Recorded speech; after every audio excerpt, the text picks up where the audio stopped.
It's now time for Crime in the DMV, where we bring you the latest headlines from the week. Thank you so much for watching. I'm Sierra Fox. We start in Northern Virginia. A family is finally getting a sense of closure 3 decades after the 1994 gruesome murder of their loved one. 52-year-old Stephen Smirk pled guilty to the random attack of a 37-year-old woman.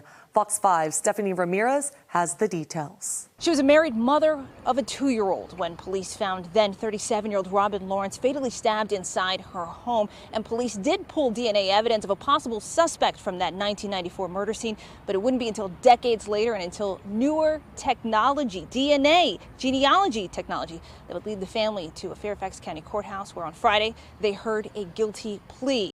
He looks like he doesn't have a soul. Officials say back in 1999, Stephen Smirk was a 22-year-old enlisted in the Army stationed in Arlington. Fast forward to last year, that's when prosecutors say Smirk confessed to a random murder after Fairfax County Police traveled to his latest home in New York to ask he submit a DNA sample. Investigators say Smirk confessed to leaving his barracks with the intent to kill and heading to the Springfield area where a friend lived, that he knew there was a baby in the house he did not touch, that he, quote, cut her up pretty good, and that he apparently told police he had not killed anyone else, but probably could have been a serial killer were it not for his own family. Police had found Lawrence stabbed 49 times in her West Springfield home. The victim's family, after hearing this in court and after hearing Smirk, could still be eligible for parole. I try to decompartmentalize it, but it's extremely difficult to know that he could be out before 70 years. There is always the chance that somebody would be released on parole. But generally, Virginia is not a parole state. My sister was a beautiful, vibrant young woman, and then all of a sudden, this crime occurred, and it blew our family apart. Smirk took a plea deal to no more than 70 years. Sentencing is scheduled for March 7th. A Fairfax County police sergeant accused of shooting and killing a man at Tyson's Corner made an appearance in court. A jury found him not guilty of involuntary manslaughter, but guilty of reckless discharge of a weapon.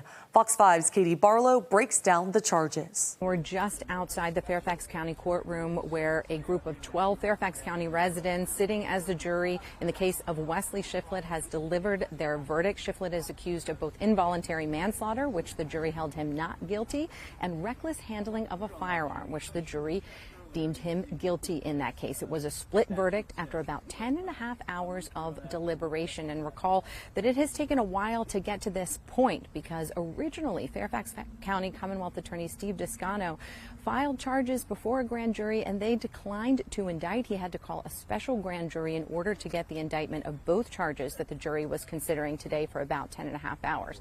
But at the end of the day, the jury delivered a split verdict, and the involuntary manslaughter charge would have put a higher likelihood of prison time before Wesley Shifflet. We don't know what he will face on the guilty verdict for the reckless handling of a firearm, but the judge said that he will do sentencing on February 28th.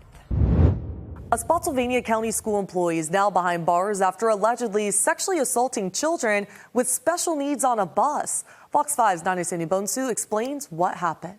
We're learning that the man behind bars is 22-year-old Miguel Velasco from Fredericksburg. School leaders also inform us that he was a substitute bus aide. Now, school leaders say he was terminated immediately after they found out that he was allegedly touching 3 students between the ages of 4 and 5 on the bus. We're told these are also children with disabilities. Right now, it's unclear what exactly took place on the bus or where the bus driver was, but we know it happened on Thursday, September 26th. An investigation was launched by the Sheriff's Department, and Velasco was arrested that same day. He's currently facing a number of charges, including 8 counts of aggravated sexual battery of a child, indecent liberties, and sodomy of a child. The school district says the parents of the students involved were contacted, but some other parents who have children on that same bus say they were informed over the weekend via email. We did have a chance to speak with a former Spotsylvania County Public Schools first grade teacher and a parent who says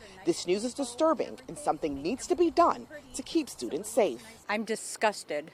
I am so disgusted. This is disgusting that we have someone in our schools doing this to small children, our babies, 4 and 5 years old, any age, that is absolutely disgusting.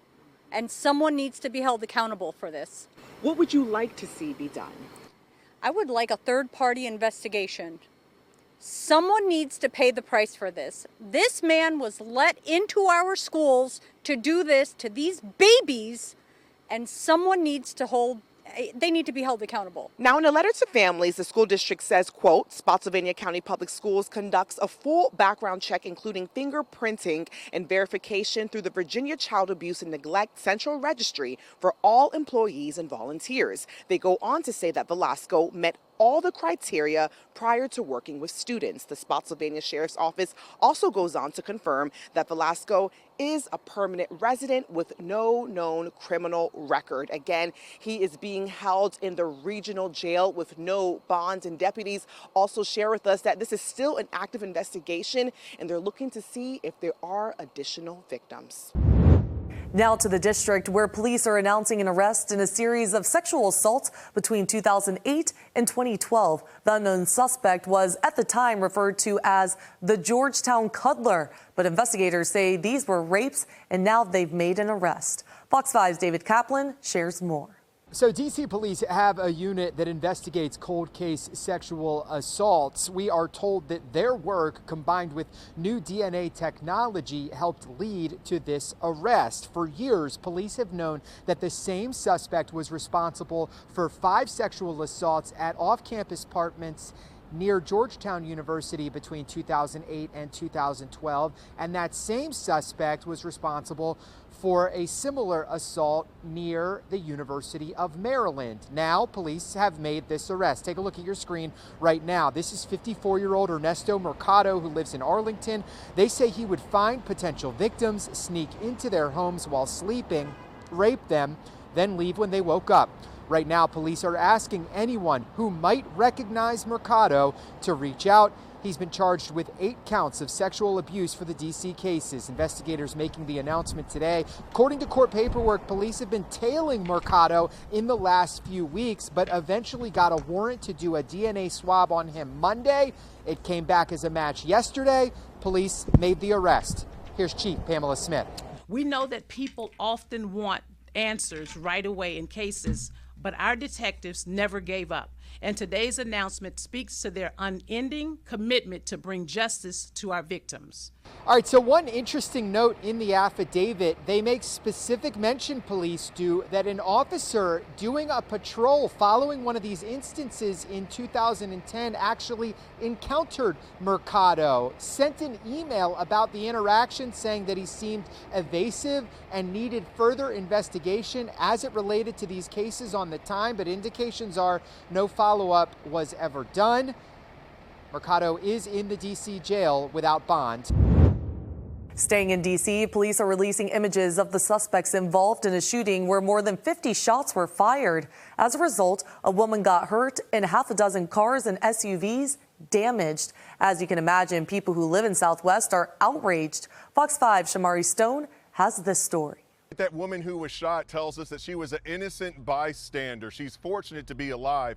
Imagine living just blocks away from Nats Park. You can see it right there in high-rise apartment buildings like this one right here.